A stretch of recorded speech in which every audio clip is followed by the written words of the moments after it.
नमस्कार, मैं कमल शर्मा आप सभी का निम्बस एकेडमी के YouTube चैनल पे स्वागत करता हूं। पिछली जो 2 वीडियोस थी उसमें जो सबसे पहली हमारी वीडियो थी वो हमारी थी पेपर एनालिसिस पे। उसके बाद जो हमारी पहली वीडियो थी वो थी एक्सपेक्टेड ईयर ऑफ क्वेश्चन में, जिसमें हमने सबसे पहले जो है मॉनेटरी पॉलिसी और उसके साथ साथ डेफिसिट फाइनेंसिंग पे काफी ज्यादा क्वेश्चन जो है वो किए थे। आज उस क्रम में हमारी जो है वो दूसरी सीरीज है, यानी वीडियोस के हिसाब से देखें तो हमारी तीसरी वीडियो है, और अगर हम उस क्रम के हिसाब से देखें कि कितने क्वेश्चंस हमारे पास होने वाले हैं वो हमारी दूसरी वीडियो है। इसमें हम आज जो है वो 10 और क्वेश्चंस का जो है डिस्कशन करेंगे। पिछली क्लास में भी हमने जो है 10 क्वेश्चंस का डिस्कशन किया था, आज हम उससे जो है अपनी प्रक्रिया को आगे बढ़ाएंगे। इसमें आपको देखने को मिलेगा कि किस तरीके के क्वेश्चन जो है हाल फिलहाल के समय में एचपीपीएससी जो है वो HS3 में पूछ रहा है, और उन क्वेश्चंस के बेसिस पे कैसी हमारी ब्रेनस्टॉर्मिंग हो सकती है और क्या एडिशनल इंफॉर्मेशन हमें मिल सकती है, उस पे भी हमारा जो है वो फोकस रहेगा। तो बिना समय गवाए शुरुआत करते हैं अपने पहले क्वेश्चन के साथ, जिसमें हमारे पास 2 स्टेटमेंट जो है वो दी गई है। पहली स्टेटमेंट बोलती है that grant in aid to states and interest payment come under the revenue expenditure, and second statement है in India's budget receipt part of the government is higher than the expenditure. ठीक है, तो पहली जो statement है वो बोल रही है कि जो रेवेन्यू एक्सपेंडिचर है, ग्रांटिंग एड और जो इंटरेस्ट पेमेंट है, दोनों उसी का ही पार्ट आते हैं। तो हमने जो थोड़ा सा, अगर मैं आपको एडिशनल इंफॉर्मेशन कुछ दे दूं तो आपको ये पता होना चाहिए कि रेवेन्यू एक्सपेंडिचर में क्या क्या चीजें आती है। 2 इंपॉर्टेंट जो क्लॉज है आपको इसके पता होने चाहिए। पहला क्लॉज जो इसमें आता है कि that revenue expenditure is a routine expenditure. Revenue expenditure is a routine expenditure and it do not create assets. It do not create assets. क्या मैंने बोला कि रेवेन्यू एक्सपेंडिचर जो है वो सरकार का रूटीन एक्सपेंडिचर होता है और इससे एसेट का निर्माण नहीं होता है। पिछली क्लास में मैंने बताया था एसेट वो चीजें होती है जिससे सरकार की जेब में पैसा जाता है, और लायबिलिटी वो चीज होती है जिससे सरकार की जेब से पैसा निकलता है। और हम अगर बात करें रूटीन एक्सपेंडिचर की, तो सरकार का रूटीन एक्सपेंडिचर होता है जैसे सैलरीज पे पैसा जाना, पेंशन पे पैसा जाना, एग्जिस्टिंग जो रोड है उनकी मेंटेनेंस पे पैसा जाना, तो इसको हम बोलते हैं रूटीन एक्सपेंडिचर। और दूसरी चीज जो इसमें आती है वो होता है कि it does not lead to reduction in liabilities of the government. Does not lead to reduction in liabilities of the government. कि जो हमारे पास रेवेन्यू एक्सपेंडिचर होता है, जो सरकार के ऊपर कुछ बोझ अगर कोई होता है, मान लो लोन के रूप में अगर कोई कर्ज का उनके ऊपर बोझ है, तो वो उसकी जो है वो पेमेंट या उसकी जो रिडक्शन भी है वो भी इसमें नहीं होती है। यानी रेवेन्यू एक्सपेंडिचर के 2 भाग हैं, एक भाग में रूटीन एक्सपेंडिचर है, दूसरे भाग में क्या है कि इससे जो है सरकार के ऊपर जो लायबिलिटीज हैं, जो बोझ है, उसमें भी कोई कमी नहीं आएगी। अब देखते हैं पहली स्टेटमेंट क्या बोलता है। Grant in aid to states and interest payment come under the revenue expenditure. अब आप देखें ग्रांट इन एड क्या होता है स्टेट्स को। ग्रांट इन एड का मतलब है आपको रिटर्न में कुछ नहीं मिलना है।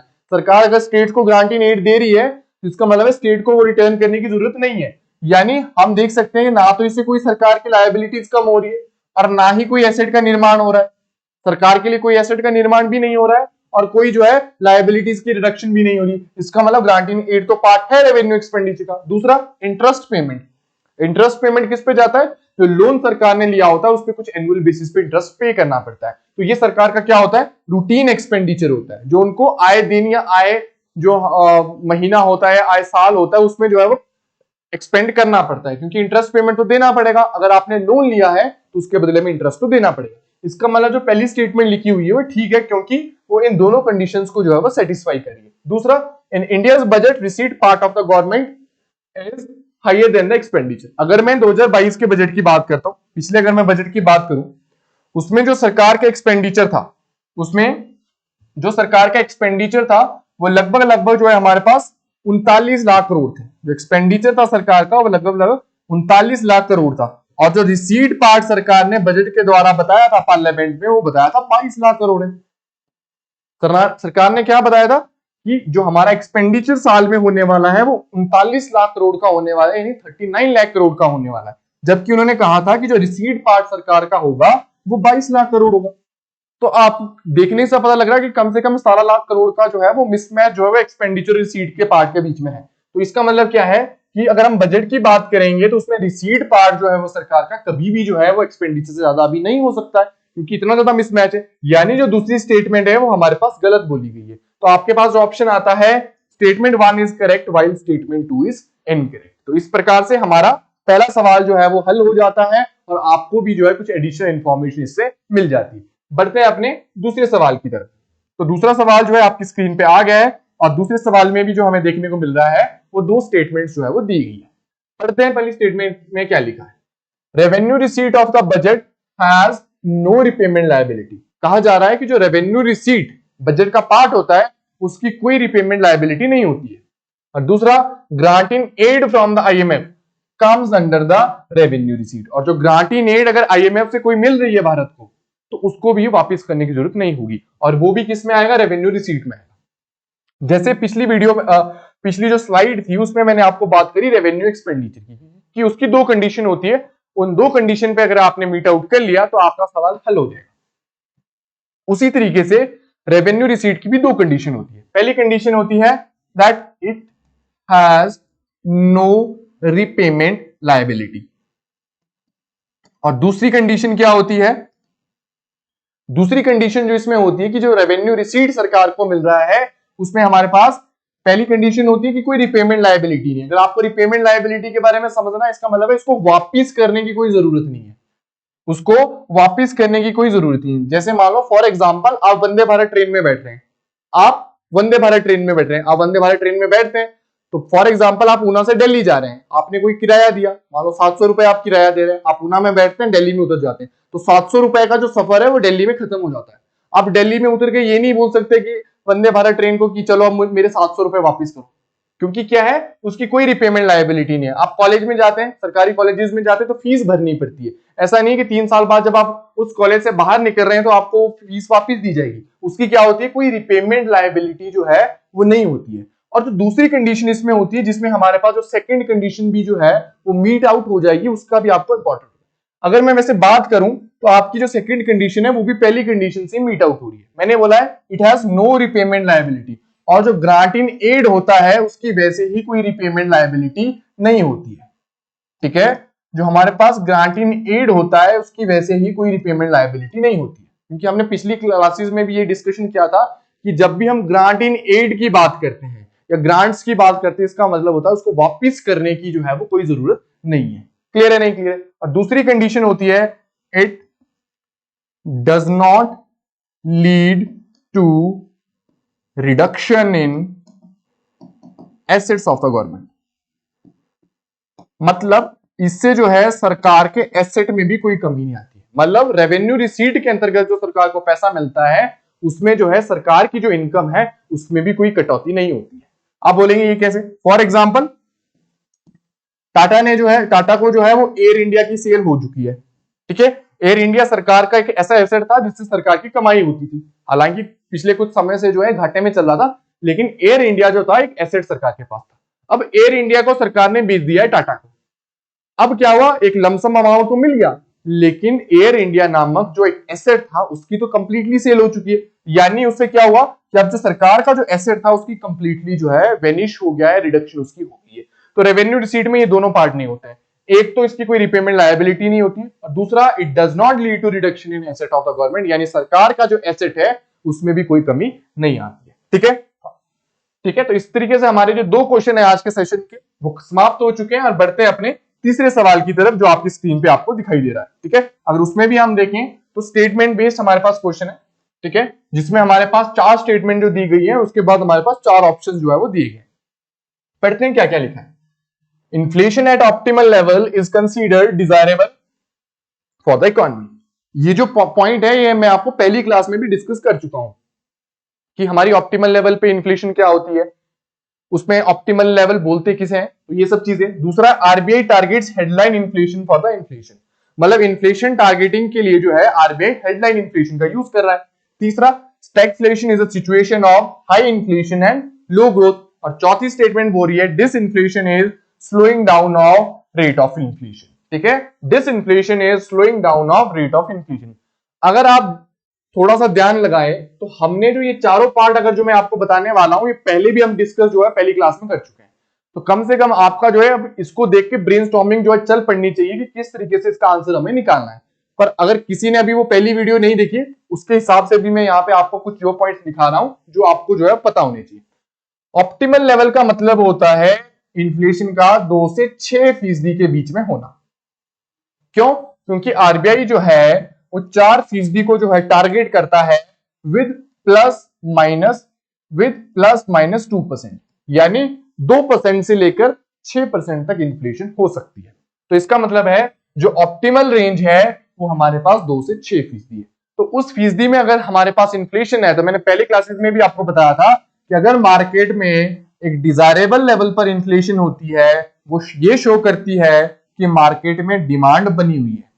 और जब भी मार्केट में डिमांड बनी होती है, इसका मतलब ये होता है कि बिजनेस जो है वो एक्सपैंड करने का प्रयास करते हैं। बिजनेसेस जो है वो एक्सपैंड करने का प्रयास करते हैं। उनके एक्सपेंशन से क्या होता है कि जॉब्स क्रिएशन होती है, और जॉब क्रिएशन के साथ साथ हमारे पास इकोनॉमिक ग्रोथ भी जो है वो बढ़ती है। इसका मतलब अगर इन्फ्लेशन ऑप्टिमल लेवल पे है तो वो किसी भी इकोनॉमी के लिए डिजायरेबल है। दूसरा, मैंने आपको यह बताया था कि आरबीआई जो है वो सीपीआई का यूज, यानी कंज्यूमर प्राइस इंडेक्स का यूज जो है वो इन्फ्लेशन टारगेटिंग के लिए कर रहे हैं। सीपीआई और डब्ल्यूपीआई दोनों ही जो है वो हेडलाइन इन्फ्लेशन का पार्ट है। वो दोनों ही जो है वो हेडलाइन इन्फ्लेशन का पार्ट है, यानी पहली स्टेटमेंट भी करेक्ट है, दूसरी स्टेटमेंट भी करेक्ट है। तीसरी स्टेटमेंट बोलती है स्टैगफ्लेशन जो है वो सिचुएशन है हाई इन्फ्लेशन और लो ग्रोथ की। ये भी एक बिल्कुल सही स्टेटमेंट है, क्योंकि स्टैगफ्लेशन जो है वो बताता है कि मार्केट में या इकोनॉमी में इन्फ्लेशन तो हाई बना हुआ है, लेकिन उसके साथ ग्रोथ जो है वो हाई नहीं है बल्कि कम हो गई है। यानी तीसरी स्टेटमेंट भी हमारे पास जो है वो बिल्कुल करेक्ट है। और अगर हम चौथी स्टेटमेंट की बात करें तो disinflation is a slowing down of rate of inflation बोल रहा है। ठीक है, मैंने आपको उस दिन भी बताया था 3 चीजें होती है। एक होता है इन्फ्लेशन। इन्फ्लेशन क्या होता है? Rise in prices of goods and services. दूसरा मैंने आपको बताया था डिफ्लेशन। डिफ्लेशन क्या होता है? जब रेट ऑफ इन्फ्लेशन नेगेटिव हो जाता है। ठीक है, जब रेट ऑफ इन्फ्लेशन नेगेटिव हो जाता है, इसका मतलब है इन्फ्लेशन जो है 0 से नीचे आ जाता है, तो हम उसको कहते हैं डिफ्लेशन। और तीसरी स्टेटमेंट हमने आपको बताई थी डिसइंफ्लेशन। डिसइंफ्लेशन का मतलब होता है slowing down of rate of inflation. मतलब 2019 में इन्फ्लेशन थी 4%, 2018 में हो गई 3%, 2019 में होगी 2%, 2020 में होगी 1%, 21 और 22। ठीक है, 2019 में थी 4%, 2018 में होगी 3%, 20, 21, 2019 में थी 4%, 20 में हमारे पास होगी 3%, 21 में होगी 2% और 22 में होगी 1%। इसको हम बोलते हैं slowing down of rate of inflation. हालांकि डिसइन्फ्लेशन में भी जो है इन्फ्लेशन है वो पॉजिटिव रहता है, यानी 0 से ऊपर रहता है, बट कॉन्सिक्यूटिवली या सब्सिक्वेंटली वो क्या हो रहा होता है? डिक्रीज जो है हमारे पास हो रहा होता है। क्लियर है? तो इसका मतलब है पहली स्टेटमेंट करेक्ट है, दूसरी स्टेटमेंट करेक्ट है, तीसरी स्टेटमेंट करेक्ट है और चौथी स्टेटमेंट भी हमारे पास करेक्ट है, यानी जो इसका सही आंसर है वो है ऑल ऑफ द अबव। ठीक है, बढ़ते हैं अपने नेक्स्ट सवाल की तरफ, जो कि आपके स्क्रीन पे इस प्रकार से। इस इन्फ्लेशन में अगर हम देखें तो ये आपको सस्टेनेबल डेवलपमेंट गोल का एक क्वेश्चन है। आपको लग रहा होगा कि मैं ये जो क्वेश्चन लेके आया हूं वो एनर्जी से लेके आया हूं, लेकिन नहीं, ये जो है आपको सस्टेनेबल डेवलपमेंट गोल पे जो है वो क्वेश्चन बनाया है। मैंने एनालिसिस वीडियो में भी आपको बताया था कि सस्टेनेबल डेवलपमेंट गोल जो है एचपीपीएससी का हाल के समय में एक जो है वो फेवरेट सब्जेक्ट बन रहा है, एक फेवरेट टॉपिक जो है बन रहा है। तो इससे रिलेटेड क्या सवाल हो सकते थे, आने वाली वीडियोस में भी आपके पास आएंगे, लेकिन आज आपके पास है ISA is international solar alliance. ISA जो है वो एक इंटरनेशनल सोलर अलायंस होता है जो उन कंट्रीज का है जो tropic of cancer and tropic of capricorn के बीच में फुली या पार्शली जो है वो मौजूद है। आईएसए जो है वो उन कंट्रीज का अलायंस है जो tropic of cancer and tropic of capricorn के बीच में जो है या फुली या पार्शली जो है वो रहती है। इसका मतलब है पहली स्टेटमेंट तो गलत है। इसका मतलब क्या है? पहली स्टेटमेंट तो गलत है, यानी डेवलप्ड कंट्रीज का एसोसिएशन नहीं है ये उन कंट्रीज का एसोसिएशन है विच फॉल्स पार्शियली और fully between the tropic of cancer and tropic of Capricorn. यानी पहली स्टेटमेंट जो हमारे पास लिखी है गलत है। These countries are called sunshine countries, ये बिल्कुल सही स्टेटमेंट है। इंडियन प्राइम मिनिस्टर ने जो इस अलायंस को नाम दिया या जो इस अलायंस में कंट्रीज है उनको सूर्य पुत्र का नाम दिया। एक एडिशनल इंफॉर्मेशन दे रहा हूं, उनको क्या नाम दिया है? सूर्य पुत्र का जो है वो नाम दिया है, या इन शॉर्ट में बोलूं तो सनशाइन कंट्रीज जो इनको बोला है। यानी दूसरी स्टेटमेंट बिल्कुल सही है। तीसरी statement, under Panchamrit India wants to install 400 gigawatt of renewable energy by 2030। Panchamrit अगर आपको नहीं पता है तो पंचामृत प्लस हमारे पास जो लाइफ है which is lifestyle for environment, ये दोनों चीजें ही जो है हमारे पास वो कॉप 26 यानी कॉन्फ्रेंस ऑफ पार्टीज 26 से निकल के आई है। पंचामृत में जो है वो भारत ने 5 गोल्स जो है अपने जो है वो कॉप 26 में दिए, जिसमें से एक गोल था कि भारत जो है 2030 तक 500 गीगावाट की रिन्यूएबल एनर्जी को इंस्टॉल कर लेगा। हालांकि यहाँ पे ऑप्शन में आपके पास दिया है 400 गीगावाट, जिसका मतलब है ऑप्शन 3 जो है वो आपके पास गलत है। यानी इंस्टॉल की जो भारत ने अपने लिए टारगेट रखा है वो 500 गीगावाट का रखा है, ना कि 400 गीगावाट का। तो जो सेकंड स्टेटमेंट हमारी आती है कि under the Panchamrit India wants to install 400 gigawatt of renewable energy by 2030, ये स्टेटमेंट जो है वो बिल्कुल गलत है। और चौथी statement, quality reliable and sustainable energy is a part of SDG 7, जो एक बिल्कुल सही जो है वो स्टेटमेंट है। इन शॉर्ट मेरे बोलने का मतलब है कि जो आपको सस्टेनेबल जो डेवलपमेंट गोल्स हैं वो आपको याद होने चाहिए, पता होना चाहिए उनका। और आपको आज एक और चीज करनी है कि कॉप 26 की जो ये वर्डिंग है पंचामृत प्लस लाइफस्टाइल फॉर एनवायरमेंट, इसको भी जो है वो अच्छे से कर लेना है। अगर आप नहीं कर पाएंगे तो आने वाली कुछ वीडियो में हम इस पे और डिटेल में डिस्कस करेंगे। आप आजकल देखते होंगे कि हाल फिलहाल में देखते होंगे, अगर आप हिमाचल में कहीं भी घूमते हैं तो जो चीफ मिनिस्टर है उनकी फोटो के साथ जो है लाइफस्टाइल की बहुत इंपॉर्टेंट बात हो रही है, lifestyle for environment, lifestyle for environment. तो ये क्या है, इसके बारे में क्या इंफॉर्मेशन है वो आपको पता होना चाहिए, क्योंकि इसके आने के चांसेस जो है वो काफी ज्यादा ब्राइट है। ठीक है, तो इसका मतलब है जो हमारी सही स्टेटमेंट है वो दूसरी और चौथी है, यानी ऑप्शन सी हमारे पास जो है वो आंसर करेक्ट हो जाता है। तो ये रहा हमारा 14वां क्वेश्चन, यानी आज की सीरीज का 4वां क्वेश्चन। और बढ़ते हैं अगले सवाल की तरफ, जो 15वां क्वेश्चन है और आपकी स्क्रीन पे आपको दिखाई दे रहा है। अब जो क्वेश्चन आया है वो स्कीम से रिलेटेड आया है और उस स्कीम का नाम है अटल पेंशन योजना। अटल पेंशन योजना के बारे में स्कीम आई है कि अटल पेंशन योजना क्या है, इसके कुछ पार्ट्स हमने आपको लिख के दिए हैं और उस पार्ट्स पे आइए डिस्कस करते हैं। पहला है कि the age should be between 18 to 50 years, यानी अगर इस सर्विस का इस जो पेंशन फैसिलिटी को आपने अवेल करना है तो आपकी एज इसके बीच में होनी चाहिए। Contribution for a minimum of 20 years, यानी आपको जो है 20 साल तक जो है वो कम से कम कंट्रीब्यूशन देनी है। और तीसरी स्टेट में है pension will start from the age of 60 years, जो पेंशन जो है वो 60 साल के बाद जो है या 60 साल से आपको जो है वो स्टार्ट हुई। अटल पेंशन योजना जो है वो सोशल सिक्योरिटी की एक इंपॉर्टेंट स्कीम है जो भारत के लोगों को पोस्ट रिटायरमेंट फैसिलिटी जो है वो प्रोवाइड करना चाहता है। इसमें अवेल करने के लिए आपको भारत का सिटीजन होना पड़ेगा। आपका जो आधार नंबर बैंक से लिंक होना चाहिए, आपका एक बैंक अकाउंट होना चाहिए, क्योंकि आपका जो ये अटल पेंशन योजना का खाता खुलेगा वो बैंक में खुलेगा। आपकी एज जो है वो 18 से 50 के बीच में होनी चाहिए और जो आपकी कंट्रीब्यूशन है इसमें, क्योंकि आपको मंथली कुछ कंट्रीब्यूट करना पड़ेगा, वो आपको कम से कम 20 साल तक करना पड़ेगा। और जो पेंशन है ऑब्वियसली 60 के बाद ही लगती है, तो इसमें भी जो है आपको 60 के बाद ही लगेगी। इसका मतलब है जो हमारी 3 स्टेटमेंट हमने इसमें दी है ये सारी ही जो है वो करेक्ट है, यानी हमारा जो सही आंसर है वो है ऑल ऑफ द अबव। इस तरीके से अगर हम बात करें प्रधानमंत्री सुरक्षा बीमा योजना की, प्रधानमंत्री जीवन ज्योति बीमा योजना की, इन स्कीम्स के बारे में भी जो है या इन इनिशिएटिव्स के बारे में भी आपको जरूर पढ़ना है, क्योंकि ये इनिशिएटिव भी आपके एग्जाम में पूछे जा सकते हैं। बढ़ते हैं अपने अगले सवाल की तरफ, जो आज का हमारा 6वां सवाल और इस पूरी सीरीज का जो है वो हमारे पास 16वां सवाल जो है आता है। ठीक है, तो 16वें सवाल क्या है आपके सामने जो है वो हमने प्रदर्शित कर दिया है, जिसमें लिखा गया है which of the following statement regarding the export preparedness index is correct. Export preparedness index जो है इसी साल आई है, यानी 2022 का जो एक्सपोर्ट प्रिपेयर्डनेस इंडेक्स की रिपोर्ट है वो आई है हमारे पास। और ये जो इंडेक्स है आपके लिए बड़ा इंपॉर्टेंट है। अगर आप हाल फिलहाल के समय में देखें, अगर आप एनालिसिस करें अच्छे से एग्जाम का, तो इंडेक्सेस पे जो है क्वेश्चन काफी बन रहे हैं। और जो एनालिसिस वीडियो थी उस पर भी मैंने ये बात डिस्कस करी थी कि इंडेक्सेस की जानकारी आपको होना बहुत इंपॉर्टेंट है, स्पेशली वो जो इंडेक्सेस 7 से 8 महीने के अंतराल में आपके एचएस प्री के एग्जाम से पहले आए हैं। तो देखते हैं एक्सपोर्ट प्रिपेयर्डनेस इंडेक्स में क्या क्या लिखा गया है। It is ranking of all states and UTs on the basis of export readiness. It has 4 pillars and 10 सब pillars. Maharashtra top the list of export preparedness index and Himachal Pradesh secures top position among the hilly state. अब ये हमने जो हिमाचल प्रदेश में जरूर डाला है, क्यों? क्योंकि आप एचएस का एग्जाम दे रहे हैं, ऑब्वियसली वो हिमाचल प्रदेश का जो है एडमिनिस्ट्रेटिव सर्विस एग्जाम है, तो जब भी एचपीपीएससी इस तरीके का सवाल डालता है, अगर उसमें कोई हिमाचल का एंगल एड ऑन हो रहा है तो उसको वो पूछना जो है वो बहुत ज्यादा डिजायरेबल समझता है। तो एक्सपोर्ट प्रिपेयरनेस इंडेक्स भी हमारे पास एक ऐसा ही जो है वो इनिशिएटिव है, एक स्कीम है।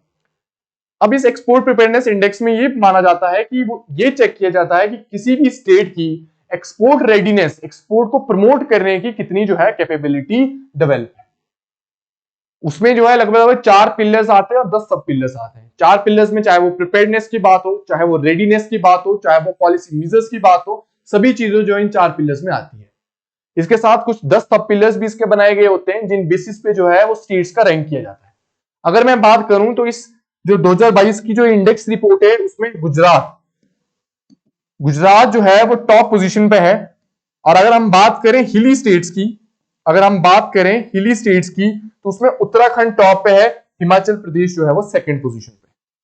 यानी उत्तराखंड जो है वो टॉप कर रहा है, हिमाचल प्रदेश जो उसमें सेकंड पोजीशन पे है, जबकि गुजरात की जो पोजीशन है वो टॉप पोजीशन है among the last state, among the non हिली स्टेट। क्लियर है? तो यानी जो चौथी स्टेटमेंट लिखी गई है वो गलत है। हिमाचल प्रदेश जो है वो टॉप पोजीशन हिली स्टेट में नहीं ले रहा है, वो कौन सी पोजीशन ले रहा है? दूसरी पोजीशन ले रहा है। और महाराष्ट्र अगेन ये भी जो है वो दूसरी पोजीशन ले रहा है, यानी गुजरात जो है वो टॉप पोजीशन पे जो है एक्सपोर्ट प्रिपेयरनेस इंडेक्स 2022 का है उसमें टॉप कर रहा है। हालांकि इसके अलावा जो 2 स्टेटमेंट है वो बिल्कुल सही है कि इसमें 4 पिलर्स होते हैं और 10 सब पिलर्स होते हैं। 4 पिलर्स मैंने आपको बता भी दिए कि वो कौन कौन से होते हैं, और इसके साथ साथ मैंने ये भी बताया कि इससे जो एक्सपोर्ट रेडीनेस आपकी चेक होती है। यानी पहली 2 स्टेटमेंट जो है वो करेक्ट है, यानी ऑप्शन हमारे पास जो है वो ऑप्शन बी बन जाता है। क्लियर है? नहीं क्लियर है? इसी के साथ हम जो है इस क्वेश्चन को अलविदा कहते हैं और बढ़ते हैं अपने नेक्स्ट स्लाइड की तरफ, जो आज का 7वां और इस सीरीज का 17वां क्वेश्चन है। क्वेश्चन जो हमारे पास आया है वो आया है नेशनल फैमिली हेल्थ सर्वे से।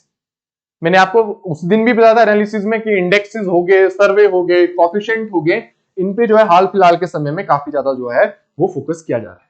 अब हम देखेंगे कि which are the following statements regarding the national family health survey are correct.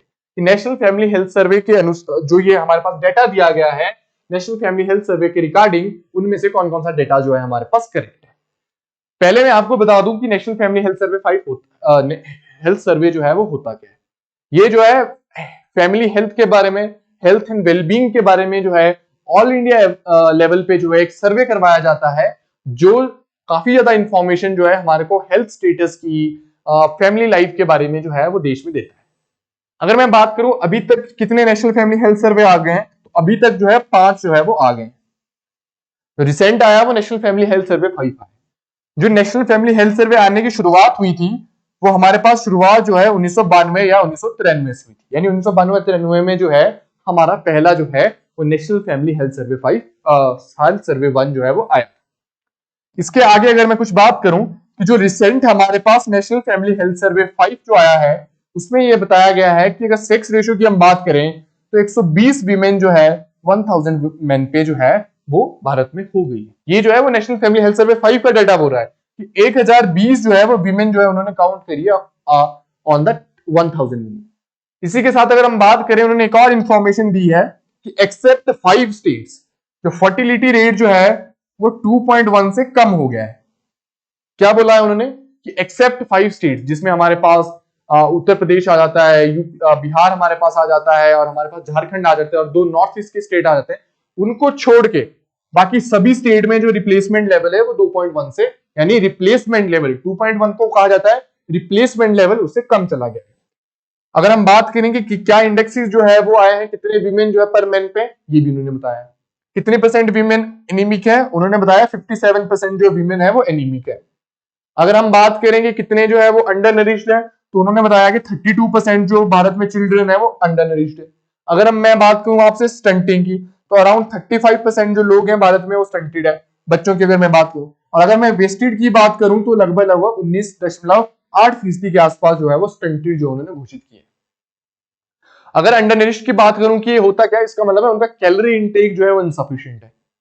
अगर हम स्टंटिंग की बात करें, इसका मतलब है जो हाइट है उनकी एज के मुताबिक नहीं है, तब हम कहते हैं कि वो स्टंटिंग है। अगर मैं बात करूं वेस्टेड की, वेस्टेड का मतलब ये होता है कि जो वेट है वो बच्चों का उनकी हाइट के मुताबिक नहीं है। तो ये मैंने कंडीशन आपको बताई थी। अब देखते हैं कि क्या क्या जो है कंडीशन हमारे पास दी गई है।